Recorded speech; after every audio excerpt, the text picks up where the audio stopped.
I had my own story, just of my own life, my own upbringing, my own background, and divorced parents and all that type of thing, growing up in inner city of Los Angeles, struggling, all of that. I was a teenage parent when I was young. My son was born like a month after my 16th birthday. Probably like all people, there's a time when there is no money, and then there's money, and then there's no money again. It's kind of how life works out. But I remember there was a time early on there was no money. And I think because of that, I really wanted to be very successful. I didn't know how to be successful. I didn't know what to do. I didn't know how to do it. So I continued learning on my own, did tons of trainings, attended tons of seminars, spent thousands and thousands and thousands of dollars in self-help, on books and seminars. I mean, you name it, I did it because I wanted to change my life. And it did work, over time. It was just like building a muscle. You have to keep working it. I was on a huge upswing. Business was going great, life was great. I remember I was 25 years old at the time, and I was making over $250,000 a year. And I remember I did what any normal 25-year-old kid would do. I bought cars and big screen TVs and, went to Vegas probably way too many times, more than I had to, but that was my life at the time. At 25 years old, I was living it up. I remember I bought a yellow Ferrari. I guess I wanted people to recognize me or pay attention to me. And I never forget this one day. I pulled up at a light. Normally, if you're in a yellow Ferrari, people tend to notice you. And they weren't looking at me. And I look over at the car next to me, which looked like to be the husband and the wife, and there was 2 kids in the back seat. And they had this little dog. The kids are laughing and the parents are just looking over, and they just looked like they were having such a good time. And I remember, I never forget this feeling of looking over and being jealous. Like, here I am, this kid, I'm at the top of what I thought was my life then, and I look over at these people probably living a totally average life. And I was very jealous of that because that was missing. My life was nothing like that. It was definitely not average. And that's when I realized that I was rich financially, what I thought at the time, but very broke emotionally. And that began my journey, my search to look for something more.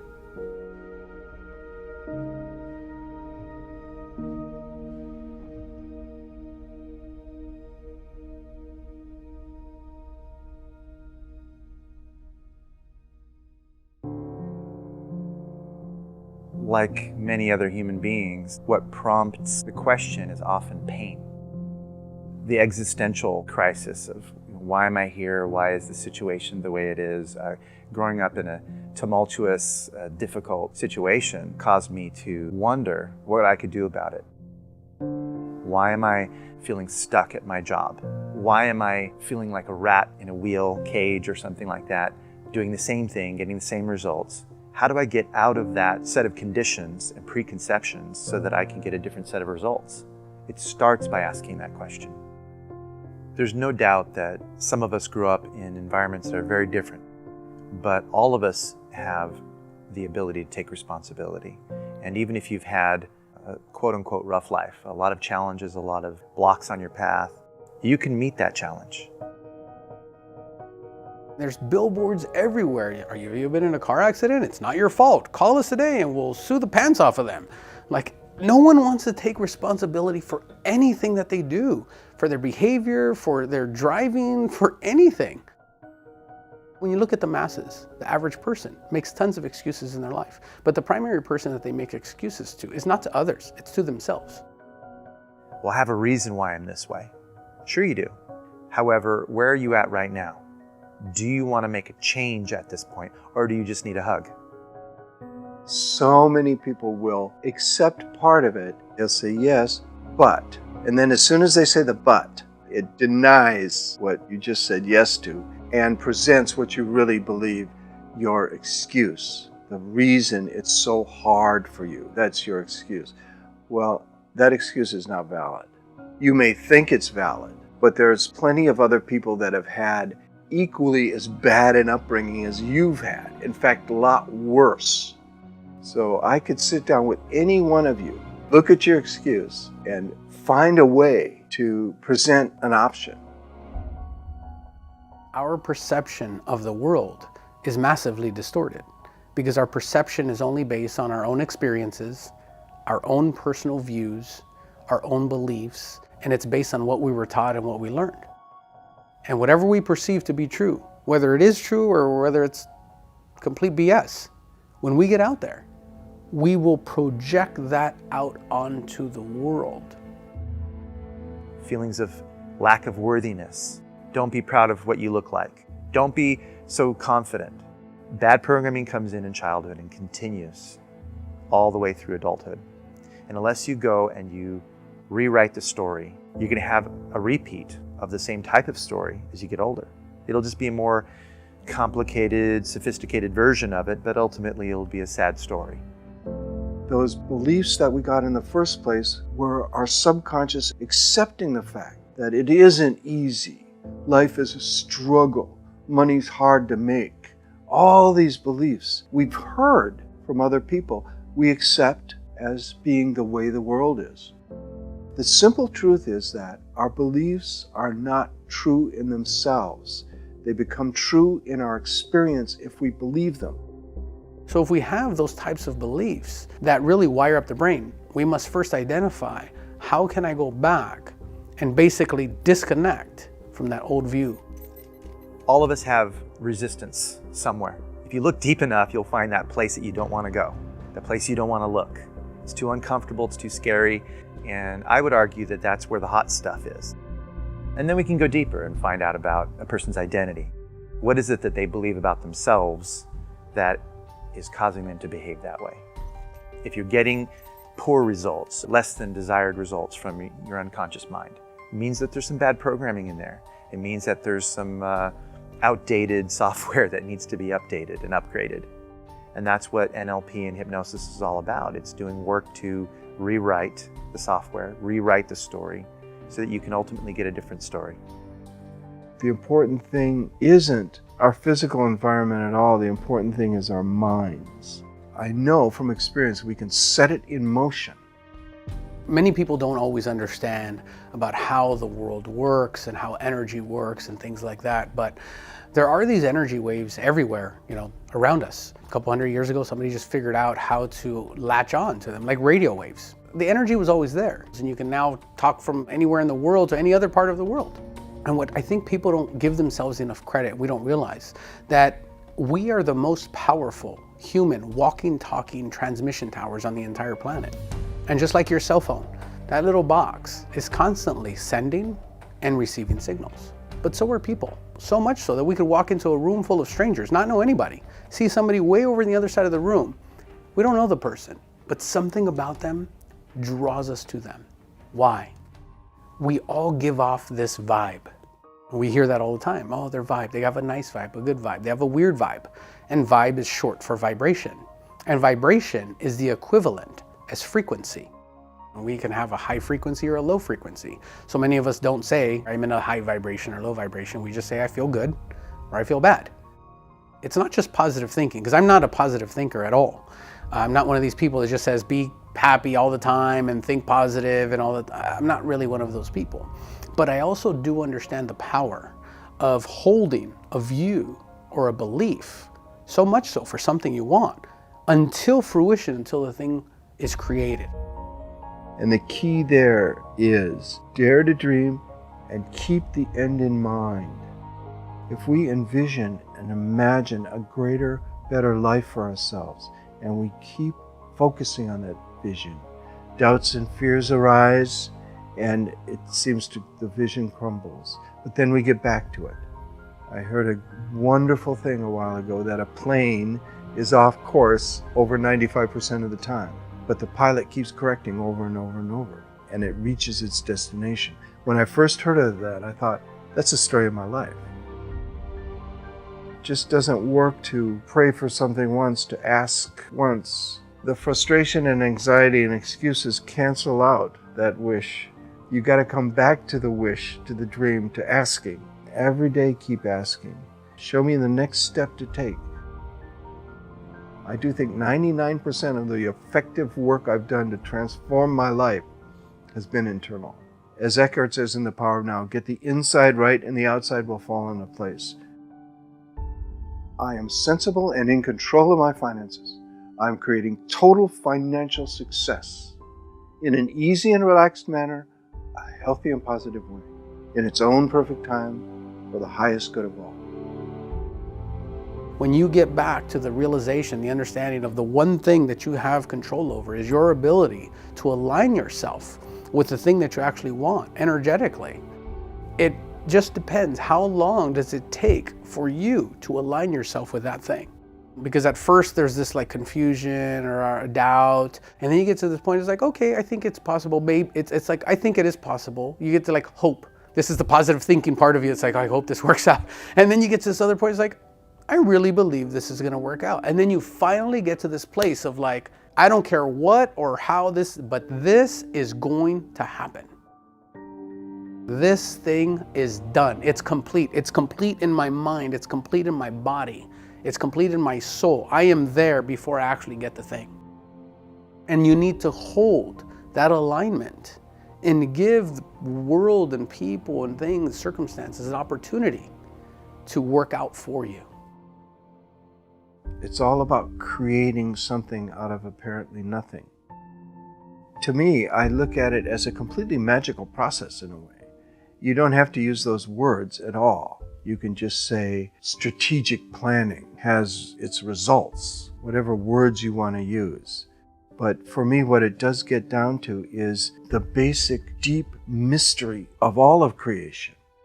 We can channel that force, if you will, or we can ask for it. We can bring it into our minds. There was a famous occultist from the Victorian era in England, and his name was Aleister Crowley, and he said, magic is the art, the science of causing change to happen in accordance with one's will.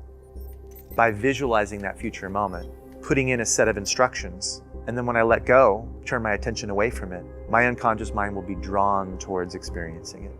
Effortlessly, easily. It will seem like the right thing to do. It will seem as though I'm compelled to do that. It'll be automatically arising from the way I've made sense of that reality moving forward. There are a lot of different ways to do this. Is it really magic? Depends on how you define magic, doesn't it?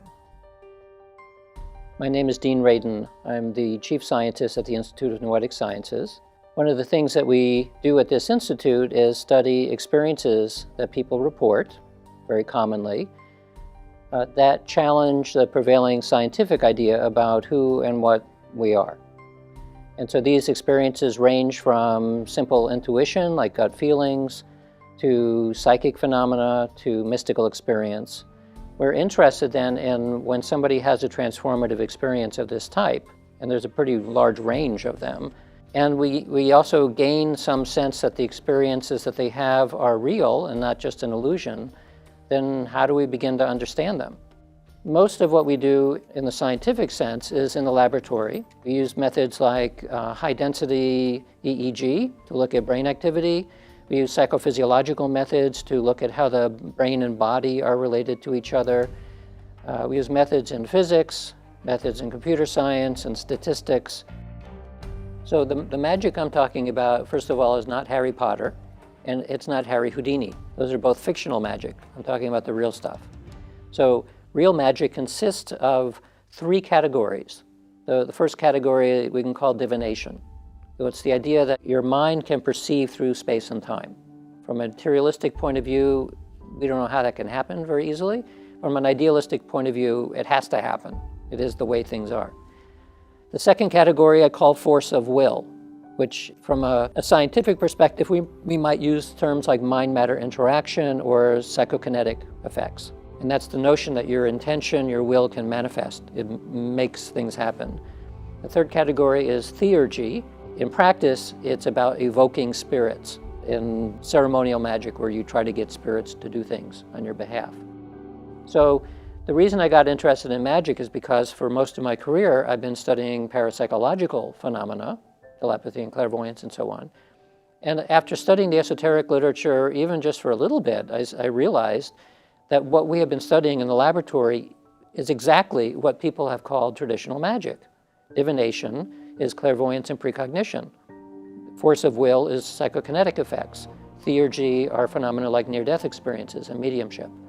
So because I was surprised at having spent almost 40 years studying these phenomena and not realizing that that is what traditional magic is about, I decided to write this book to express essentially what I discovered, which to other people might seem, well, of course that is the way it is. How did you not even know that?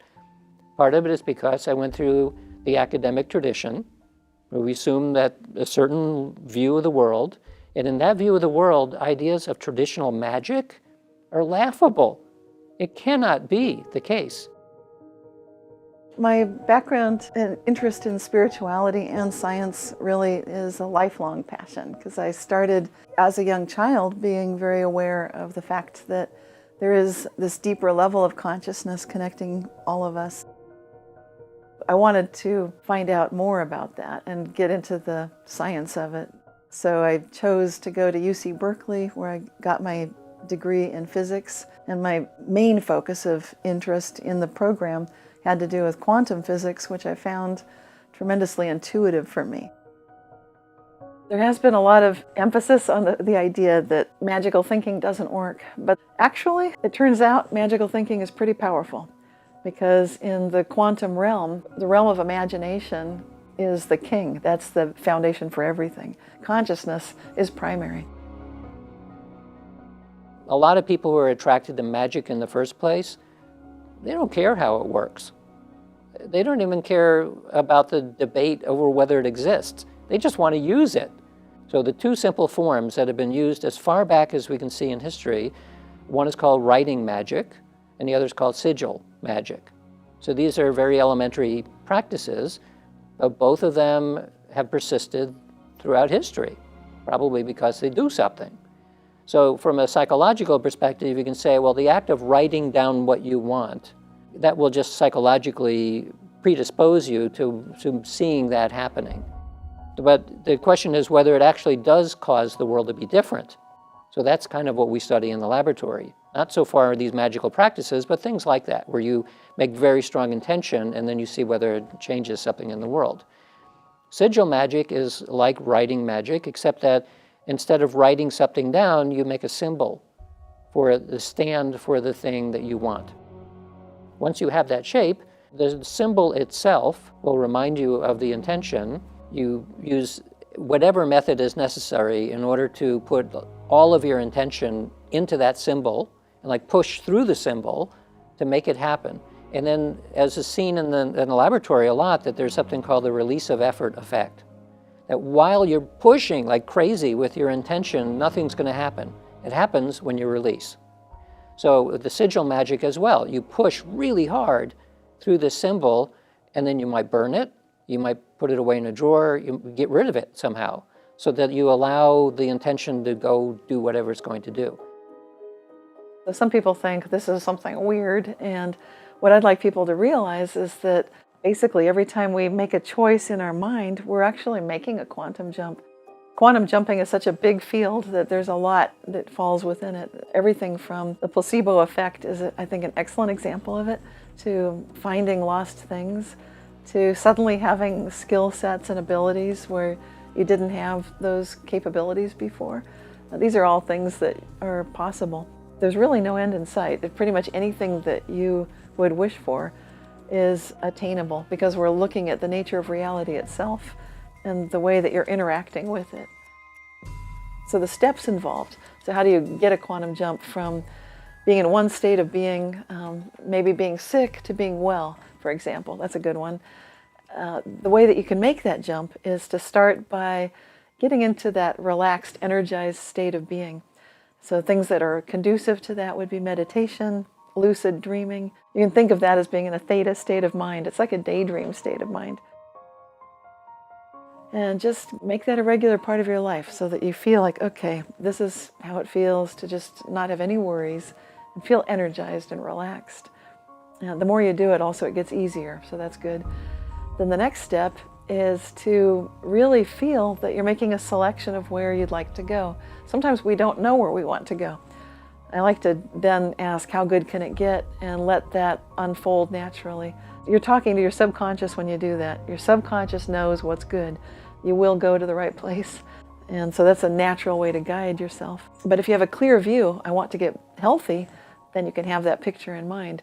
To the degree your subconscious believes that's possible, that dictates the degree of success you're about to have. So I recommend keep an open mind. Read lots of stories and accounts of miracles, these magical happenings, these reality shifts. Third part is just act as if it already happened, and you behave accordingly. And it sounds crazy, but people experience what they're able to experience based on the energy they bring, what their subconscious really needs, because your subconscious is in the driver's seat here. And what you really believe and what you need is what you're going to end up getting pretty much all the time. When you need it to happen, it will happen.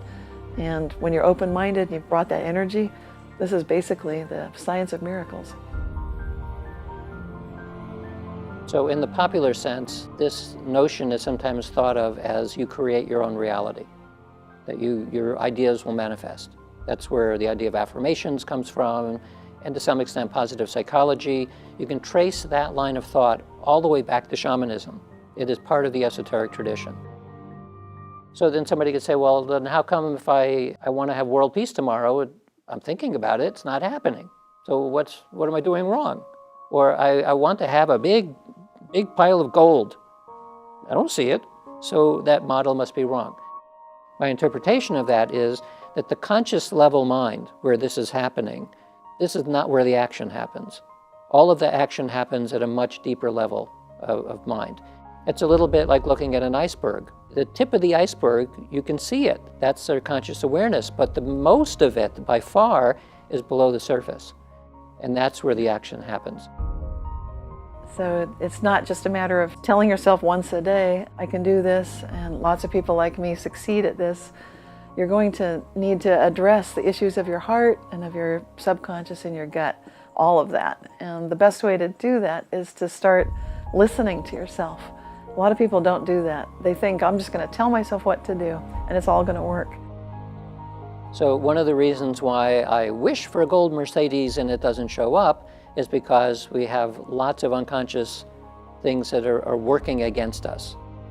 We know that we have self-defeating behaviors. Otherwise, we wouldn't see levels of obesity that we have, and people wouldn't drink and smoke as much as they do.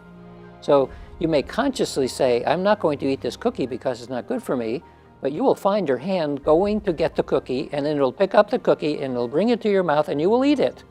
It's part of your unconscious that can override your conscious awareness. So this is one of the reasons why meditation as a practice is useful not only for mental and physical health, but is essential when it comes to things like magical practice. In the magical traditions, what a yogi might call samadhi, which is these very deep levels of mystical unity, a magician will call gnosis. And all of the magical traditions say that for magic to work, you have to do it from the level of gnosis. Well, most people don't go there. It's not easy to get there because the world is constantly pulling our attention away, but that's what's necessary. It seems simple to do a quantum jump, but that doesn't mean it's easy. And I do martial arts, and they say the same thing there. Some of these things are simple, they're not necessarily easy. And with quantum jumping, there's so much involved, starting with this whole notion of attaining a relaxed, energized state.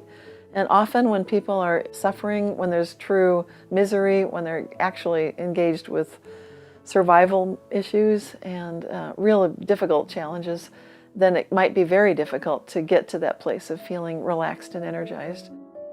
And then the next step of envisioning something positive can be equally challenging if your entire history has been based on nothing good really happening. If you don't know what love is, for example, it's hard to picture what that feels like. If you don't know unconditional support and compassion, it's hard to imagine it. There can be all kinds of challenges along the way. It's still doable, but that needs to be a discipline of working in that direction. A lot of people who do affirmations will just try to harangue their consciousness to death. If you waste time saying, I'm a millionaire, I'm a millionaire, I'm a millionaire, I'm a millionaire, I'm a millionaire, but then you're not sending your resumes out, you're not coming up with a product or a service or talking to entrepreneurs and figuring out what you can do to be a millionaire. What are you doing wasting time trying to convince yourself of something you don't really believe? I don't want to work. I just want it to come to me. Yeah, we probably all want that. We all want just $1 million to come to us. Thinking doesn't make things so. You still have to take action in the world, and you've got to get results. You got to prove that it's true for you. I don't work with my clients and just do a bunch of magical actions with them and expect that their whole world changes in that moment. We are going to shift some things at a feeling level. We're going to go in and we're going to change how you feel about it so that you take action, so that you start to acquire the things that you do want. You feel motivated to do it and you take action on it. I want to do that action now. Expand your comfort zone. Start with what you have. The older I get, the clearer I see it. And I think there's just two essential things. The first is dare to imagine doing what you love. And then the other essential thing is just deal with the doubts and fears that will inevitably arise when you dare to dream. The more expansive the dream, the bigger the doubts and fears. You can deal with those. The only real failure is quitting. Just don't quit. Within every adversity is an equal or greater benefit. You turn your thinking around. When you got a major problem happening, shift your thinking by just asking yourself, what opportunities are in this? There is a part of us that needs to allow for that magic to happen. We have to know that there is this force, there is this thing, whether it's God, whether it's the universe, whatever you believe, in some way, at some level, your life is trying to communicate with you. You can be walking through the living room at your house, the kids or your partner, somebody's watching a movie or a commercial, something, just in passing. And there's this slight little phrase, a little thing that the person on the other side of the movie said. You didn't pay attention to anything else, but in those 3 seconds, 5 seconds, you heard something they said. And every one of those things is intuition. It's planting a seed in the garden of the mind. It's our job to be able to quiet the noise, because intuition comes like a whisper, and it's so quiet and so light and so soft. Many people miss it because of all of the noise that they've created in their life. So the main thing I recommend is people start by meditating. If you go on a walk and you're in nature, that's a perfect time to just pay attention to your breathing as you're walking. It's all about getting back to an observer state of being, where you notice that you're not the problems in your life, you're not the role that you play, you're not the thoughts that you think, you're the observer of that. So you're the one who is making the choice in all these things, and you have a lot more choice than you thought you did. I pick up expectations and fears and doubts and misgivings about things that have happened. And if I let that clog up my entire cognitive system, then pretty soon all of my decisions are being based on my fears, my doubts.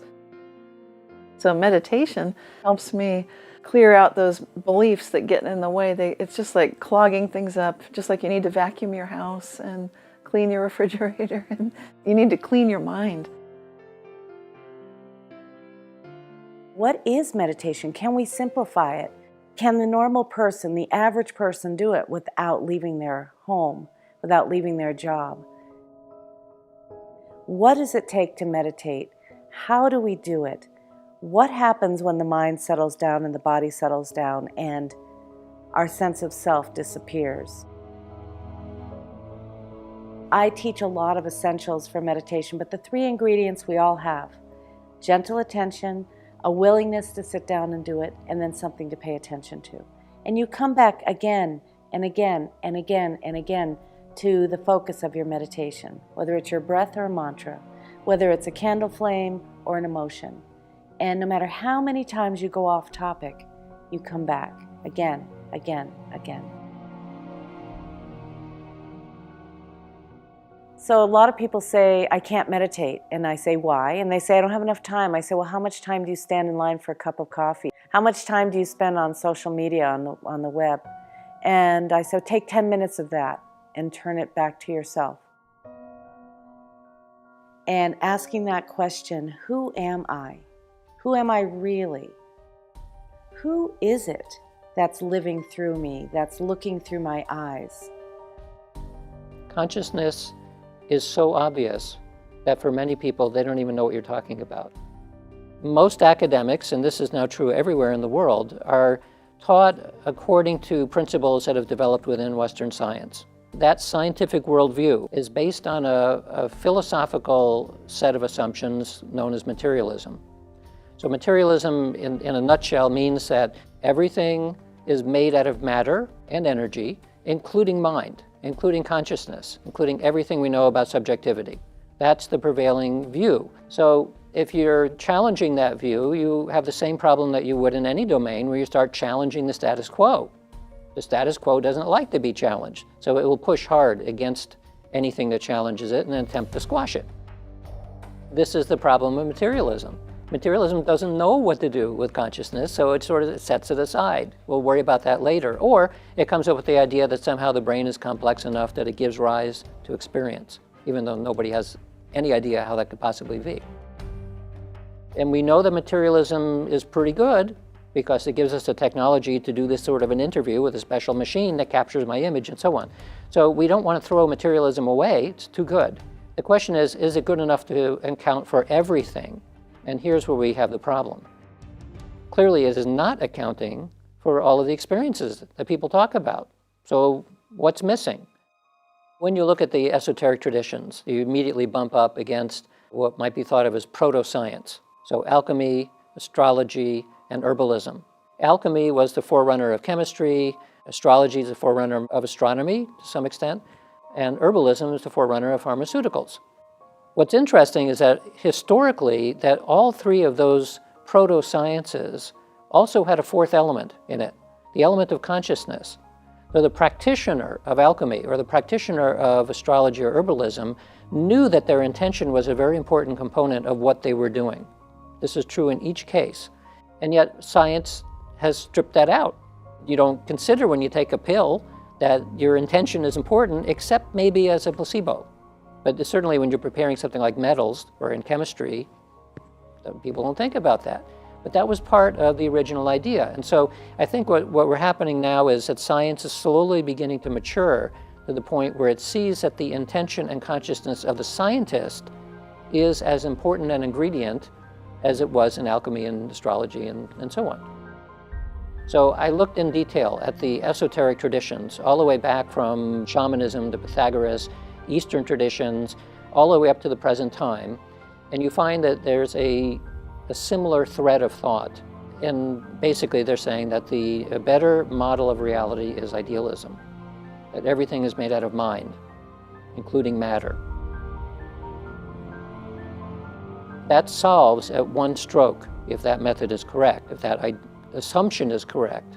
It solves all of the puzzles about psychic phenomena and mysticism and all of that stuff. So now consciousness came here first. And so the challenge, the scientific challenge is how do we get from pure awareness to emerge into space and time and matter and energy? How do we do that? Well, there are lots of people working on that very problem. How do you emerge out of something that seems non-physical into physicality?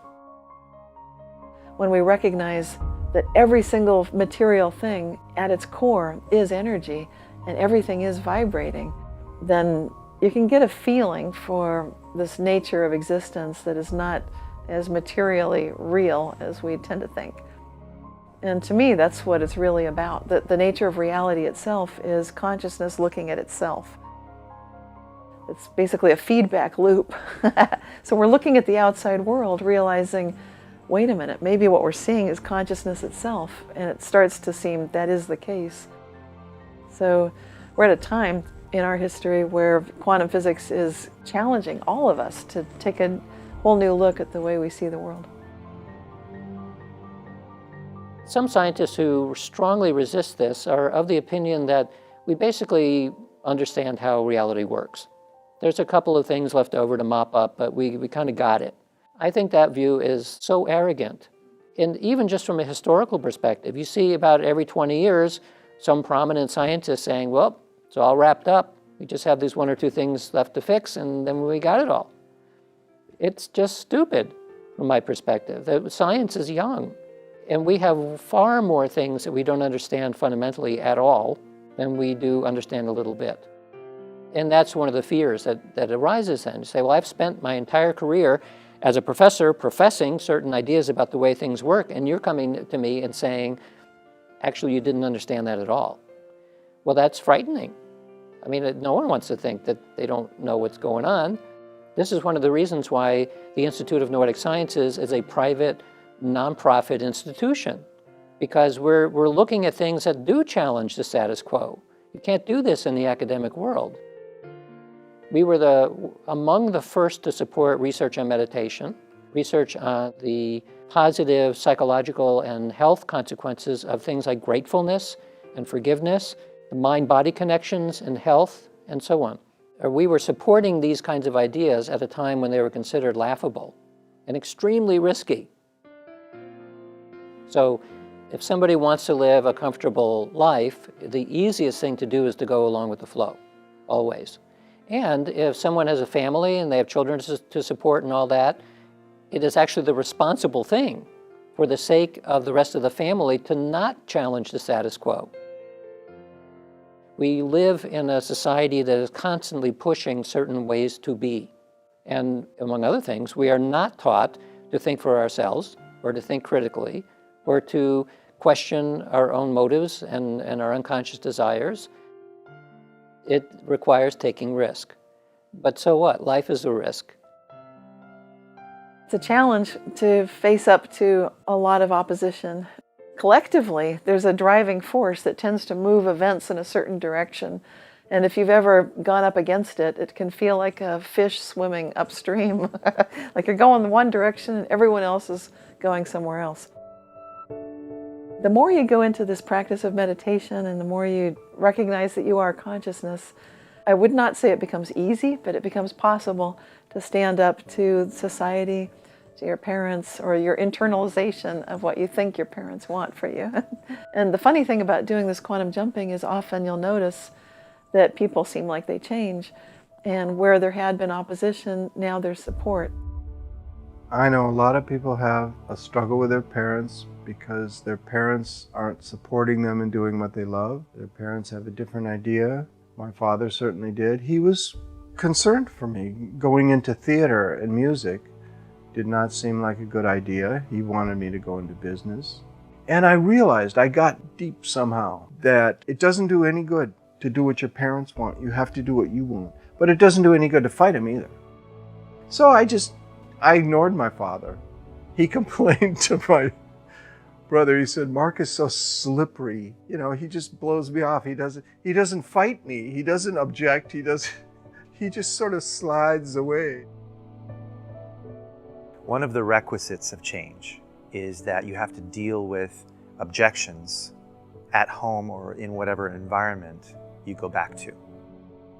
So let's say you want to do a lot of work on your identity. All of a sudden you're awakening your ability to cause changes in accordance with your will. You're starting to tap into feelings of worthiness, start to feel strong, but then you go home.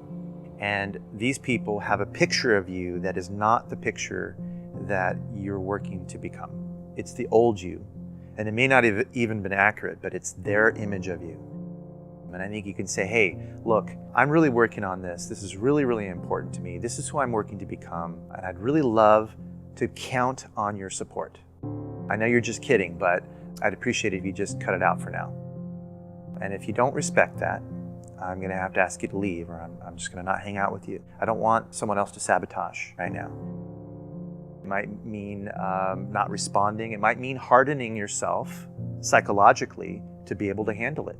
You can't always ask other people to change. Most of the time they won't. Not everybody really wants help. One thing I've learned in the hard way in this field is some people just want to complain. Some people want to complain about the problem and don't actually want to resolve the problem. And we've all had friends or heard of somebody that they always seem to find themselves in the same type of scenario, the same type of issue, the same relationship, even though with 3 or 4 different people, it's the same story. It's like, look, you're always attracting people like this. Something is going on with you internally that you need to resolve in order to move on to the next level of life. But not everybody really wants to change. It's very possible. But you also must believe, have the faith that it's possible, and then just align yourself with the people out there that are also on the same wavelength, so to speak. And stay away from the people that are going to drag you down, you know. And we really need to dictate and decide up front how much time we are willing to put into those friendships or those partnerships or those people. And you have to think about that in advance. You can't just let it work out however it's going to work out, because it will suck up all of your energy, and you have to keep your energy intact and focused for what the things that are really most important to you. One of the best things you can do is just set a good example, and it's hard to help people unless they ask for help. So I don't recommend pushing your values on someone else unless they ask you, like, what are you doing? Otherwise, probably that's not their path right now. You need to be your own example of being the change that you wish to see in the world. Everything happens exactly as it should. And then it's a very unique place to be able to be grateful for where we are today. Grateful for what you have, grateful for what we've accomplished, grateful for our experiences, yet at the same time, be able to want or expect or allow more to continue to come in. Life can be very complicated and difficult when people are grasping all the time. And I think when we're constantly achieving something new instead of celebrating what is, we become less and less satisfied. It's like a drug. Money is a drug, sex is a drug, shopping is a drug. It's a bottomless pit trying to satisfy ourselves. This culture, especially in the United States, this society really has this like succeed, excel. It's a consumer mentality. Do more, buy more, be more, have more, bigger house, bigger car, fill up a garage full of 10,000 rolls of toilet paper and buy as much as you can. And people have garages and storages and more stuff, and they have so much stuff they can't even store the stuff. They had to pay for a place to store the stuff that they can't even store at their own house. And this is the way people live. Just because you have more externally, it doesn't always correlate to being internally fulfilled. Those are two completely different things. And external, you know, in your environment, the house, the cars, the stuff, is never fulfilling. It's short term. You get the fulfillment, you buy it, you have it, you play with it, and you get the short term, like instant gratification type of thing. But just like a child with a new toy, you know, you run out of motivation after a little while and you're on to the next toy. The ultimate insanity of it was the 80s. I remember a guy, he actually had a bumper sticker saying, "Whoever dies with the most toys wins." And I remember thinking, wrong. That's not true. It's not about amassing more and more toys. True, when you're poorer, there's a lot of stress about paying the bills, but going purely for material success will never achieve the satisfaction that we're all looking for in life. You've got to be careful to keep your life simple, because the kingdom of heaven is within. I think more and more conscious business owners have to start thinking in terms of there's enough for everyone. More often than not, there are solutions, there are ways to be more inclusive. You can find that, hey, if I'm doing hypnosis and hypnotherapy and all sorts of wonderful stuff, and there's someone else who does it near me, well, why do I have to see them as a competitor? Why not introduce myself? Why not connect and think about how can we benefit each other? There's enough of the resources, money, people around that if you have a good product, if you have a good service, there's enough for everyone.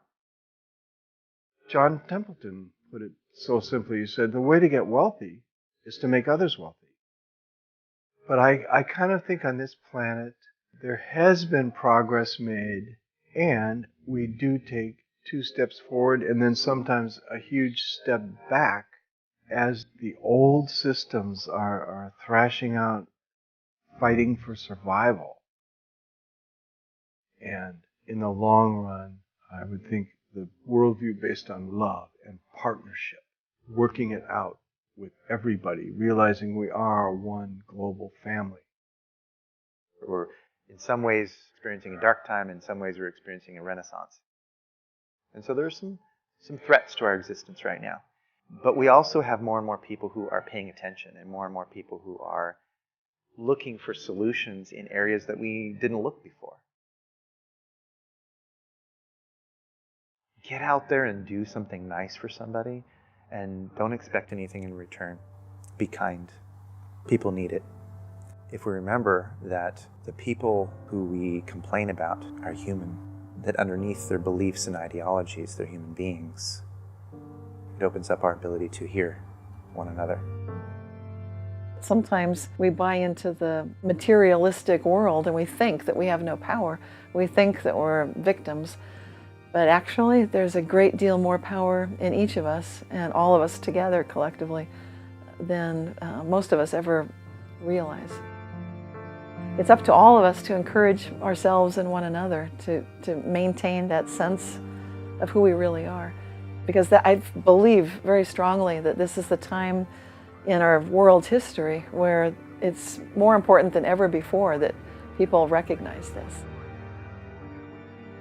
I think for those people who don't settle down their nervous system with meditation or who don't have a spiritual or creative practice, their mind is constantly traveling into the past, into the future, and into other people's business. And when that happens, they're not present for themselves and the world that's being revealed to them. And a Zen master might say, "Show me the future, show me your past," and there's no way to do it. Those questions, they stop the mind. You know, your mind will gyrate a little bit and then eventually it settles down. We dive into the source of everything. We started naming some of the qualities of it. It's eternal, it's ever-present, it's intelligent. That's the transcendence, is when we lose track of time and space and we transcend the element of materialism. But we can't just go there because we want to. Will doesn't have much to do with it. You cannot will your mind to stop thinking. You cannot will desires to be made manifest. You cannot will enlightenment. You can't will it. It just happens on its own accord, spontaneously. You have to be present, and here it comes. That's how I navigate life, with faith, patience, and grace.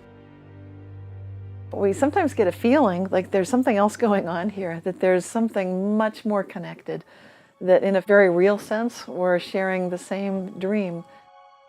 And so I recognize that I'm in some ways playing a role, but who I really am is so much bigger, so much more mysterious. It's eternal, it's infinite, it's timeless, it's connected to everything.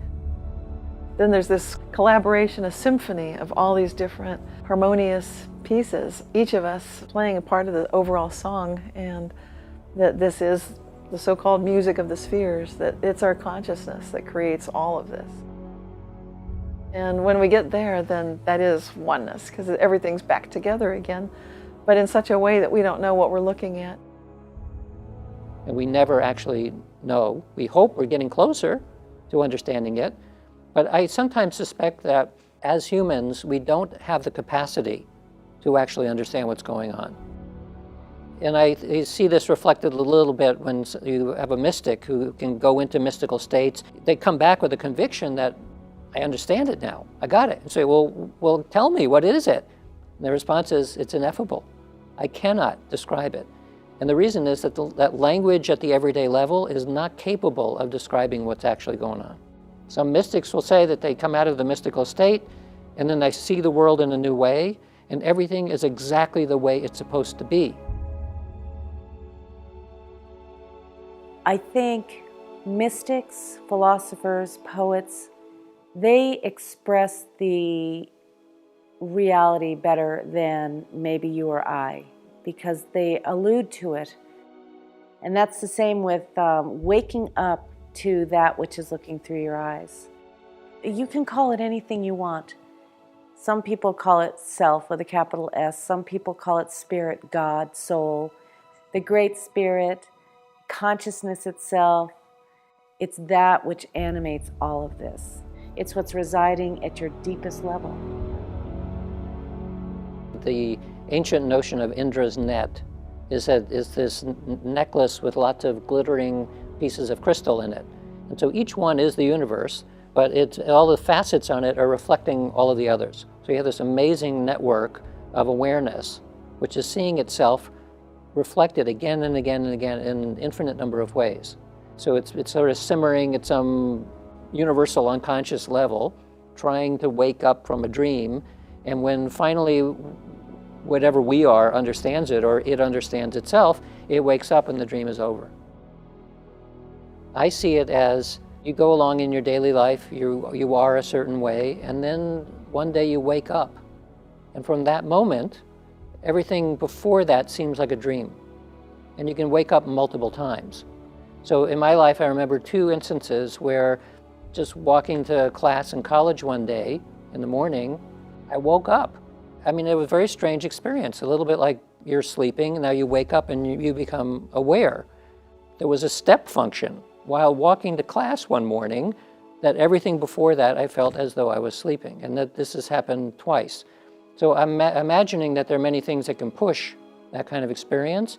The more awake you are and the less dreaming you are, I think the closer to enlightenment you get.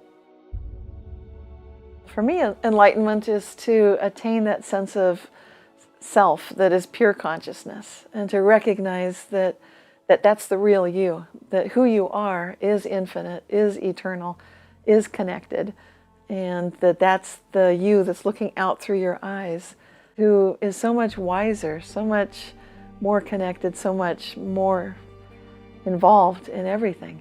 And that's your true identity. We are the creation of the forces of life, an eternal blend of ecstasy and strife, living as long as the universe stays, which is forever through the galaxy's nights and days. From the Big Bang's beginning to the black hole's destruction is but a day in the life of our cosmic construction. We'll live forever with the stuff of stars, ever changing, ever growing, born into this life, born into that, changing this form for the one that comes next, an eternal part of an eternal creation, a quintessential piece of divine revelation. I am this creation.